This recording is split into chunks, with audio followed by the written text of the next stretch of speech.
Jóvenes y señoritas de la promoción 2020, bienvenidos a la clase de Ecología. Vamos a continuar con el desarrollo de nuestros contenidos programados. No sin antes desearles el éxito a cada uno de ustedes. Recuerden que les falta poco tiempo para que rindan sus exámenes de admisión. Los felicito a aquellos jóvenes y señoritas que estén avanzando, empleando su tiempo, sacrificando sus u otras actividades tal vez de distracción, de juegos, diversión. Pero chicos, recuerden, todo esfuerzo tiene su logro, toda perseverancia siempre va a camino al éxito, chicos. Sigan incorporando conocimientos a su bagaje mental, refuercen los temas que se desarrollan en todas las áreas de este año. Les va a servir muchísimo. Las primeras etapas y semestres de una carrera universitaria requiere de todas las asignaturas sin excepción, por si acaso. Recuerden eso, ¿no? Aunque no esté totalmente relacionado los cursos que llevan ustedes, de repente comparando con un prospecto o algo así, ¿no?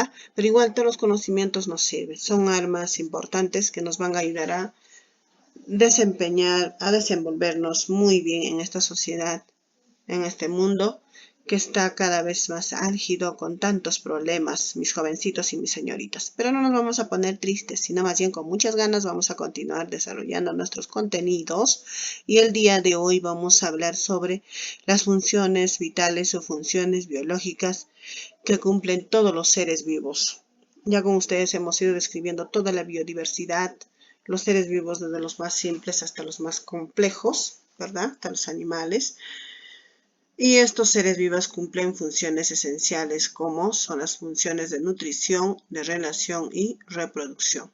La función de nutrición consiste en incorporar al organismo o al cuerpo sustancias nutritivas para renovar tejidos, para incorporar energías y cumplir todas las funciones como seres vivos con toda normalidad.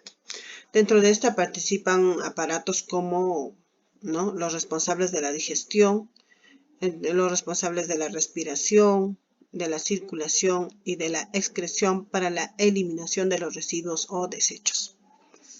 La función de relación es otra función que nos permite adaptarnos a los medios donde nos encontremos, a relacionarnos y conectarnos con otros seres vivos. Todos los seres vivos en sí nos relacionamos, mis jovencitos y señoritas. Cuando nosotros, por ejemplo, conversamos, dialogamos, estamos relacionándonos. Participamos en una actividad X, nos estamos relacionando, ¿ya? Profesora, ¿y nos relacionamos con las mascotas? Por supuesto, nos relacionamos, ¿no? Nos relacionamos con las plantas. Profesora, yo no me relaciono con las rosas que están en mi jardín.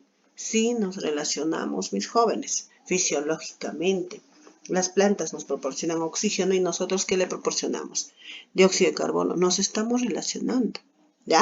Entonces, en los animales, ¿no?, esta función de relación se cumple gracias a la participación ¿de quién? De los órganos de los sentidos, para la captación de los estímulos del medio externo sobre todo, el sistema nervioso para el procesamiento de esa información, de ese estímulo, y el aparato locomotor que nos permite emitir una respuesta, ¿no?, gracias a dos sistemas como es el muscular y el óseo, ¿ya?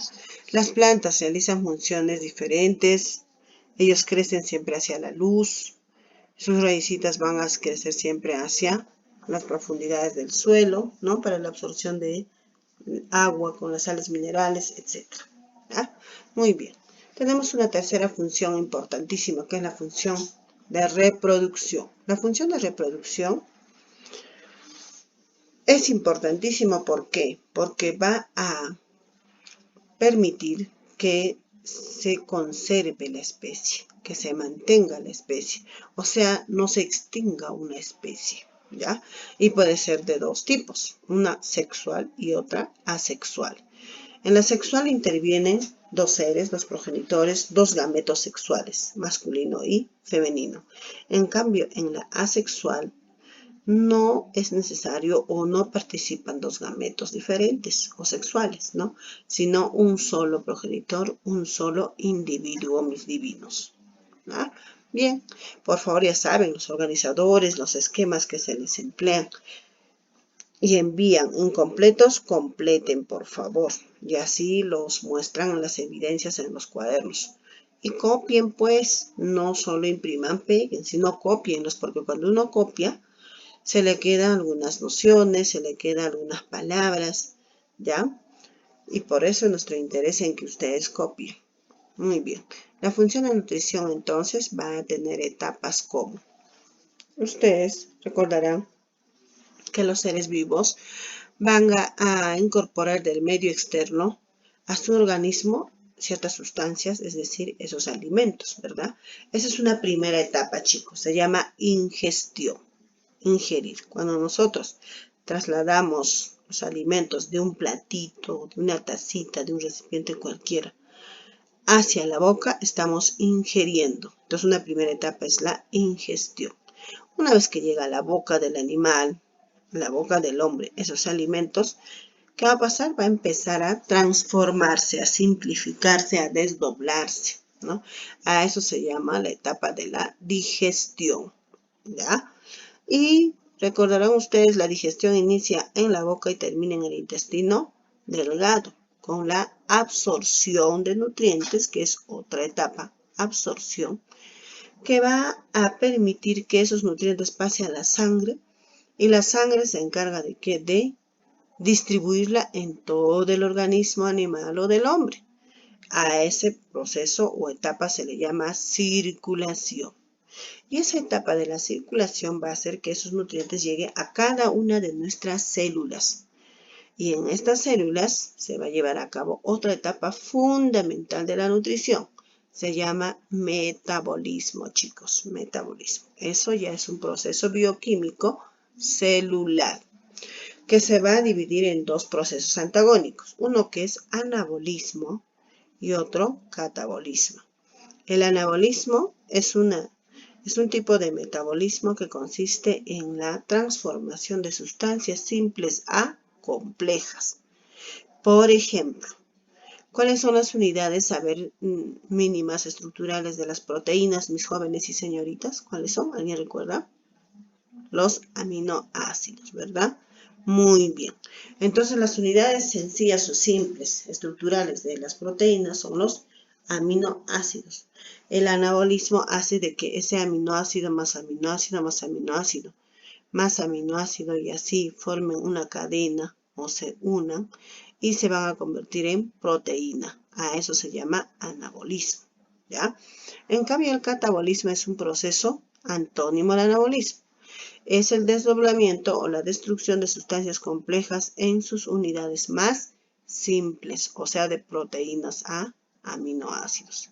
Se llama catabolismo, jóvenes, ¿ya? Bien. Ahora, esta función de nutrición se divide en dos tipos importantes. Una que es autótrofa, propio de los vegetales sobre todo, y otra que es heterótrofa. La autótrofa, como su nombre dice, es una nutrición de seres vivos, organismos que tienen la gran capacidad de aprovechar la energía que los rodea para convertirlos en sustancias nutritivas, ¿no? Para su beneficio propio. Por ejemplo, la fotosíntesis es un proceso que consiste en la transformación o la conversión de sustancias inorgánicas como el agua, el dióxido de carbono, ¿no? Para convertirlos en ¿qué? En nutrientes como glucosa, ¿ya? Glucosa. Y como desecho eliminar el oxígeno. Muy bien.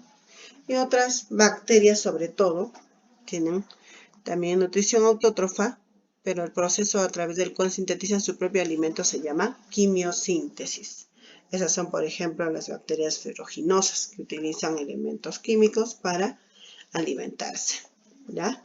Bien, la nutrición heterótrofa es propia de organismos que no tienen ya la capacidad de sintetizar o formar o elaborar o fabricar su propio alimento, ¿ya? Y dentro de esta vamos a tener tipos o modalidades. Por ejemplo, los holozoicos.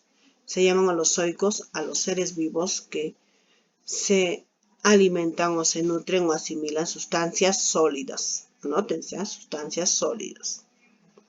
En cambio, los necrófagos son aquellos que se alimentan de cadáveres, ¿ya? De animales, de organismos muertos, de cadáveres.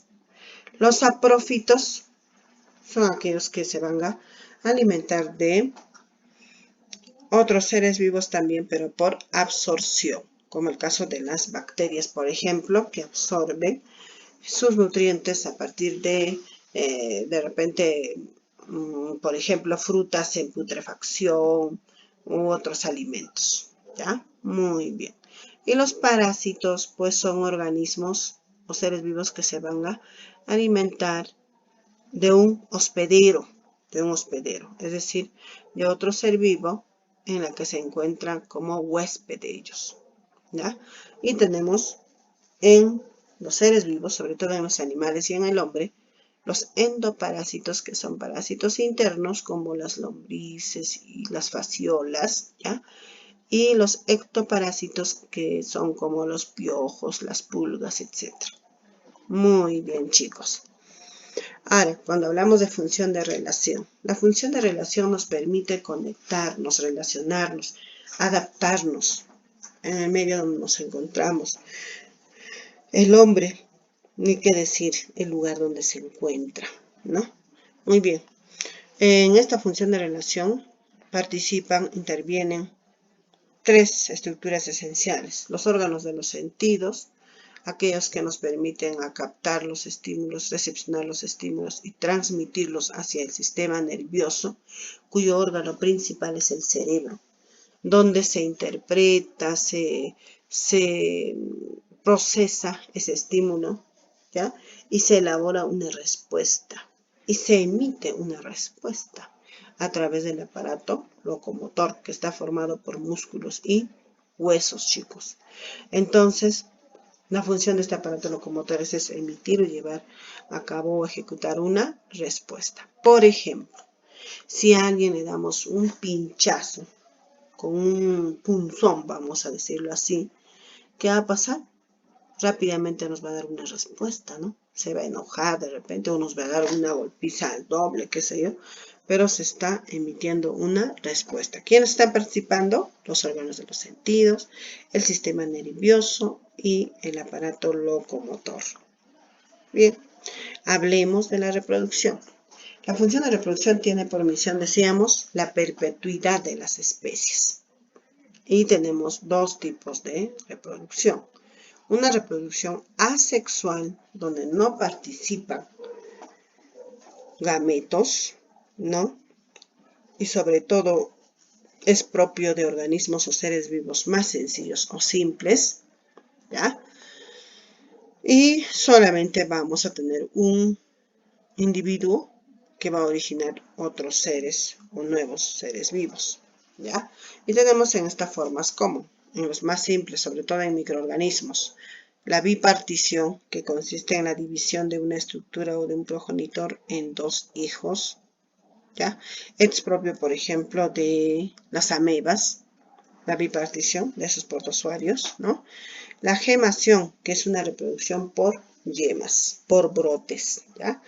Por ejemplo, ahí tenemos a los hongos, ¿ya? Por esporulación, como ustedes ven, es la división múltiple. Un progenitor se divide en, o una célula madre se divide en 2, en 4, en 8, en 16, 32, 64 y así sucesivamente, ¿no?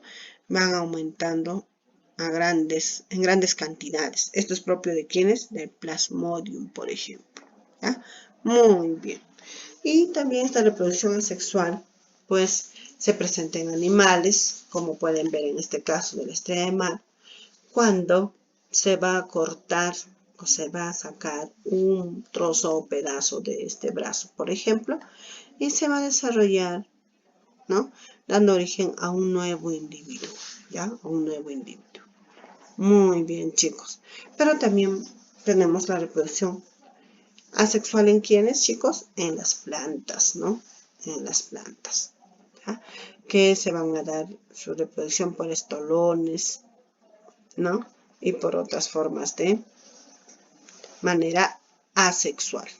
Cuando hablamos de reproducción sexual, en una reproducción sexual participan dos gametos diferentes, dos progenitores. Hembra, macho, macho, hembra, ¿no?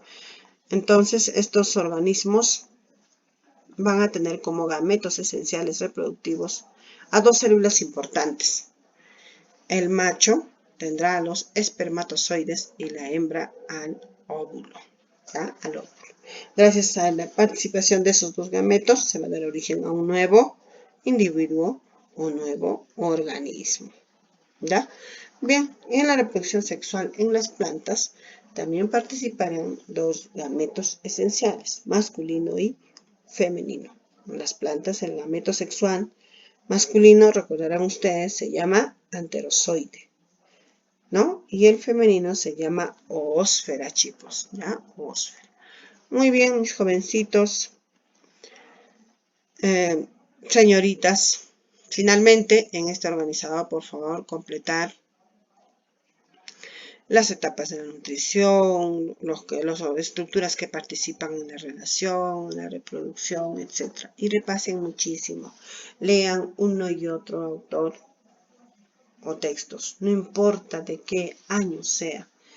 Es bueno estar revisando, comparando uno y otro autor, porque así llegas rápidamente a conclusiones óptimas y adecuadas. Bien, chicos, cuídense mucho. Hasta la próxima. Sigan practicando los protocolos de salud y éxitos. Y no les dije, feliz regreso a clases, mis divinos. Aunque está pasando el tiempo así de rápido, de verdad se les extraña mucho, pero con que ustedes estén estudiando, se estén preparando de manera consciente como debe de ser, para mí es una gran satisfacción. Hasta luego.